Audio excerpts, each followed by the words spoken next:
BJP नेता जयानी सुरजीत हमारे साथ बातचीत करने के लिए मौजूद है। सीधा सवाल पूछेंगे सर। किसान कूच कर रहे हैं, किस तरीके से देखते हैं, कई मुद्दों को उठा रहे हैं। क्या लगता है आने वाले दिनों में यह आंदोलन कोई बड़ा रूप ले सकता है? देखो, जो मुद्दा उठा रहे हैं उसके लिए हमारे शिवराज जी जो है कृषि मंत्री, उन्होंने बड़े विस्तार से बात को की है। जैसे ये कह रहे हैं बार, जैसे व्यापार की बात करते हैं कि बाहर से अनाज जो है, किसानी जो हमारी जिन्स होती है उसको बाहर से मंगाया जा रहा है। ऐसी कोई बात नहीं है। जो चीज़ हमें आवश्यकता है, जरूरत है, वो तो मंगानी पड़ती है। जो हमारे पास फालतू है, एक्सेस है, वो भेजनी पड़ती है।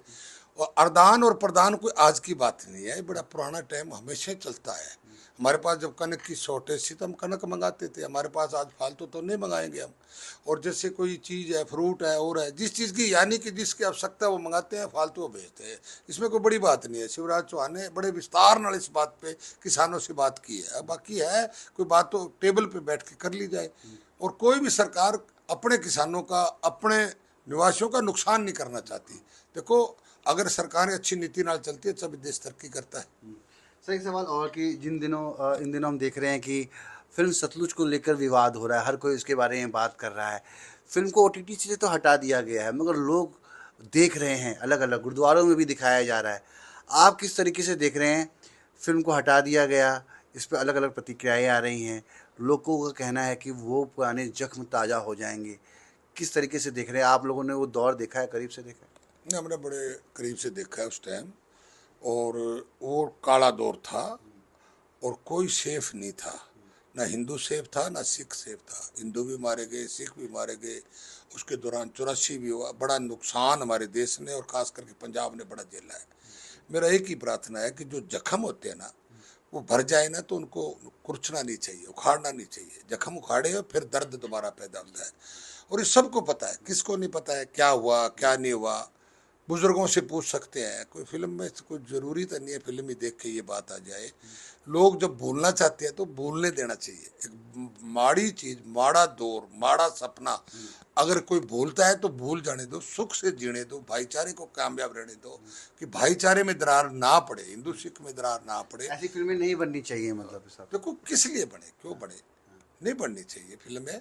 अगर सबको पता है बन के तो क्या है कि एक जख्म था, वो काला दौर था, बहुत बुरा दिन लोगों ने देखा है उसमें। कोई एक का नुकसान नहीं हुआ है। कोई कह दे भी एक समुदाय का नुकसान हुआ, एक का नहीं हुआ।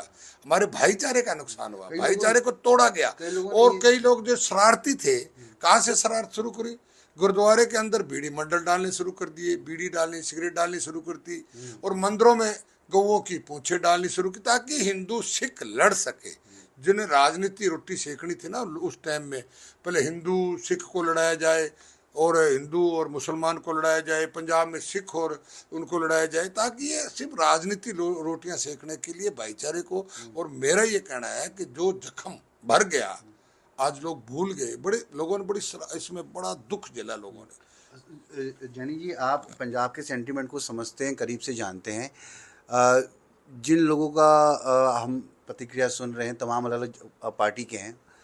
कांग्रेस के समय ये सब कुछ हुआ, बीजेपी की सरकार अभी है देश में, तो ये मूवी क्यों नहीं दिखाई जा रही, प्रसारित प्रसारित की जा रही? देखो, इसमें जो देखने वाले तो देख ही रहे, फिर इसका मतलब क्या, लाभ क्या है? भाईचारे को, इसमें भाईचारे को यानी जब कुछ लोग कहेंगे अब दिखा दिया, अभी ऐसे ऐसे मरे, अब लोग वो बसों में उतार के मारे गए, लोग भूल गए। आज पीढ़ियों को याद करके मतलब जख्म को खरोदने वाली बात है ना। ऐसा है क्या कि रवनीत बिट्टू अब बीजेपी में आ गए हैं, उस समय उनके दादाजी सरकार में थे, तो वो बातें हैं क्या?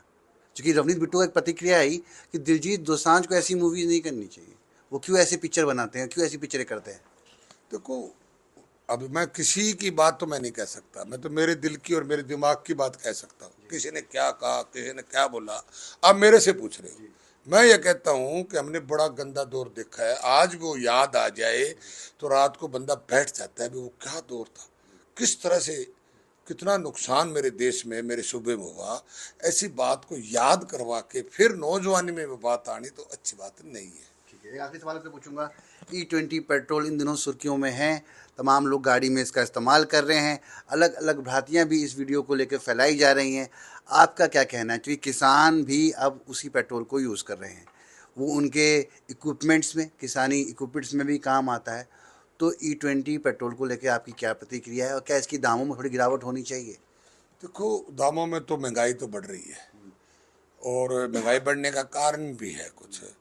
और उसके बाद जो कह रहे हैं हमें गाड़ी कोई ख़राब हो रही है, वैसी वैसी तो कोई बात नहीं है। मेरे पास गाड़ी है और 3 साल से लगातार चला रहा हूँ और 2 लाख किलोमीटर चल गई। तो ऐसी पंप पे तेल डलाने से कोई समस्या तो नहीं आ रही, पर एक इशू बनाया जा रहा है। इशू बनाया जा रहा है मीडिया के माध्यम से। उसमें 4 लोग एंटी जो है उसके उल्ट बात करते हैं, हक में करने वाले भी हैं। पर पैसे मुझे नहीं लगा किसी की गाड़ी खराब हुई हो। मैं तो गाड़ी में खुद मैं 2 लाख किलोमीटर 3 साल में चला दी। वो नीचे खड़ी गाड़ी, पेट्रोल डलाते हैं, चलती रहती है, कोई बात नहीं। अब महंगाई है, उसमें चलो कंट्रोल करना चाहिए। थोड़ा दाम में गिरावट होनी चाहिए ताकि लोगों तक आनी चाहिए।